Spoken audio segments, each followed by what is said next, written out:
Just published March 24th, 2026, the Society for Vascular Surgery's newest guideline on management of blunt thoracic aortic injury. The recommendations in this guideline address indications for and timing of definitive treatment, use of perioperative anticoagulation, management of the left subclavian artery, and imaging surveillance. In today's rapid update, we'll just be going over a summary of recommendations, so for the full guideline, make sure to check it out on guidelineCentral.com. Let's get started.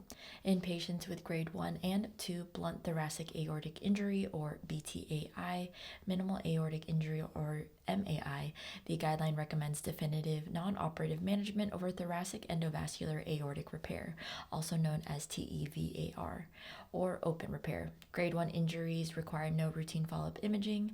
The guideline suggests grade 2 injuries undergo one follow-up computed tomography angiography, or CTA, to ensure resolution.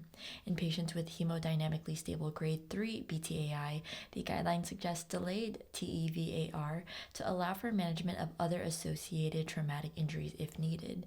In an unstable patient in whom there is a concern that the BTAI is the specific cause of the patient's instability, the guideline recommends urgent or emergent intervention. Among patients requiring left subclavian artery, or LSA, coverage for TEVAR after BTAI, the guideline suggests that the decision regarding LSA revascularization be based on feasibility and factors such as patent prior left internal mammary to coronary bypass, detection of a dominant left vertebral artery on preoperative or intraoperative imaging, or an aortic origin of the left vertebral artery. In patients with BTAI undergoing TEVAR, the guideline suggests that intraoperative anticoagulation can be used at the surgeon's discretion after considering the risk of bleeding and thrombotic complications.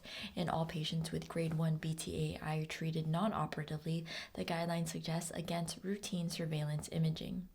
In patients with grade 2 BTAI treated non-operatively, the guideline suggests at least one follow-up surveillance imaging study.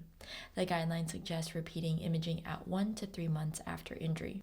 In patients who had TEVAR for BTAI, the guideline suggests post-operative surveillance imaging.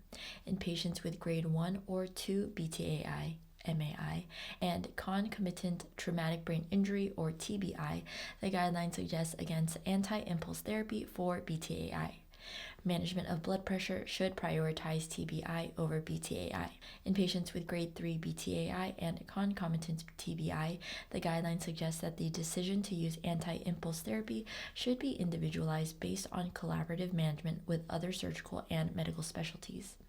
In patients with grade 3 BTAI and concomitant TBI, or solid organ injury, the guideline suggests that timing for TEVAR should be determined in a collaborative fashion in consultation with other stakeholders, including trauma and neurosurgery.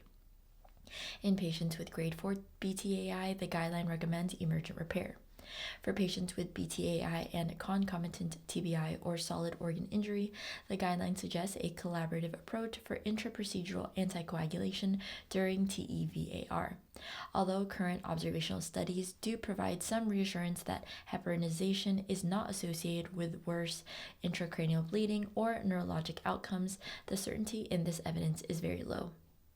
In patients with grade 3 BTAI, the guideline suggests anti-impulse therapy as a stabilizing measure until TEVAR is performed if the concomitant injuries do not preclude this approach. And there you have it. Make sure to check out the full guideline from the Society for Vascular Surgery and other related clinical decision support tools at guidelineCentral.com.